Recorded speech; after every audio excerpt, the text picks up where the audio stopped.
आज सरकार ने जीडीपी की नई परिभाषा दी है। इसको मैं जीडीपी पार्ट 2 बोलता हूं। जीडीपी पार्ट 1 में देश को बताया गया कि जीडीपी का अर्थ ग्रॉस डोमेस्टिक प्रोडक्ट नहीं है, क्योंकि ग्रॉस डोमेस्टिक प्रोडक्ट तो फाइनेंशियल ईयर 20-21 के लिए -10 से -15 के बीच रहने का उम्मीद है।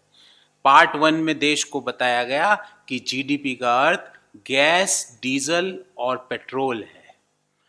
और अब जीडीपी पार्ट 2 लेकर सरकार आई है। जीडीपी पार्ट 2 में क्या क्या अंश है? जी का मतलब ग्रीन वेजिटेबल, डी का मतलब दाल और पी का मतलब पोटैटो। ये त्योहारों का सीजन है। अगले महीने 1.5 महीने में देश में बड़े बड़े त्योहार हैं, जिसमें देश का हर व्यक्ति हिस्सा लेता है, देश का हर व्यक्ति उसकी प्रतीक्षा करता है। उस त्योहारों के सीजन में क्या हो रहा है? जीडीपी जो पिछले क्वार्टर में थी, और यहाँ पे जीडीपी मोदी जी वाली जीडीपी नहीं, गैस, डीजल, पेट्रोल तो बढ़ रहे हैं, ग्रीन वेजिटेबल, दाल और पोटैटो भी बढ़ रहे हैं। यहाँ जीडीपी का अर्थ है ग्रॉस डोमेस्टिक प्रोडक्ट तो -23.9% है। बेरोजगारी की दर लगभग 8% है पूरे देश की। और अगर आप सब्जियों की, दालों की और आलू और प्याज की बात करें तो ऐसे ऐसे आंकड़े आ रहे हैं कि आप सब लोग आश्चर्यचकित हो जाएंगे। एक इतिहास बनाया था, एक रिकॉर्ड बनाया था मोदी सरकार ने, वो था 45 सालों की सबसे बड़ी बेरोजगारी देने का। उसी तरह उसी इतिहास में एक और क्रम जोड़ दिया गया है कि 10 सालों में सबसे बड़ी आलू की कीमतों में वृद्धि हुई है, तो वो अक्टूबर महीने के दौरान हुई है। और मैं आंकड़े दूंगा आपको, एक एक आंकड़ा दूंगा। और ये सब कब हो रहा है?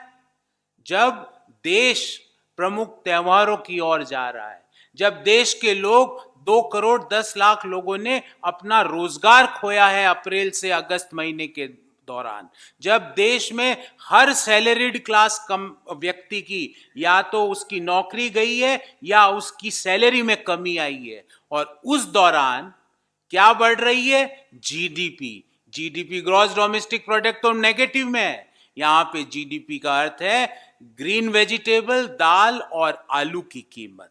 मैं पूछना चाहता हूं सरकार से कि जब आलू का भंडारण 2018-19 में 238 लाख टन आलू का भंडारण हुआ, तो वो 2019-20 में 214 लाख टन क्यों रह गया? मतलब देखिए, भंडारण की हमारे पास जगह है, क्योंकि 18-19 में हमने 238 लाख टन किया, 19-20 में हमने 214 लाख टन ही भंडारण किया। और भंडारण की जगह हम हमारे आलू को हमारे भंडारों में नहीं रख रहे हैं, उसको एक्सपोर्ट कर रहे हैं। मतलब क्या है? सूट बूट वाले दोस्तों को, जो ब्लैक मार्केटिंग करने वाले लोगों को फायदा पहुंचाना, वो भी ऐसे समय जब लोगों की नौकरियां जा रही है, जब जीडीपी औंधे मुंह गिर रही है, जब हर जगह सैलरी कट की खबरें आ रही है, जब देश फेस्टिव मूड में है, उस समय देश के लोगों के ऊपर इस तरह का कुठाराघात। मैं पूछना चाहता हूं, सारे आंकड़े हैं, और जो अब अगला आंकड़ा दे रहा हूं वो एग्रीकल्चर मिनिस्ट्री का आंकड़ा है, भारत सरकार की। मैं पूछना चाहता हूं कि जो एग्रीकल्चर मिनिस्ट्री का आंकड़ा है कि देश ने जनवरी 2020 में 46,000 टन प्याज का इंपोर्ट किया था, उसमें से 32,000 टन, मतलब 46 में से 32, मतलब 70% प्याज मार्केट में ही नहीं आया। उसको यह कह के रफा दफा कर दिया गया कि यह खराब हो गया। अब भंडारण हमारे यहां 70% आप इंपोर्ट जो प्याज का करते हो, वो आप मार्केट में ही नहीं देते हो। इसके पीछे क्या राज है? बताइए ना।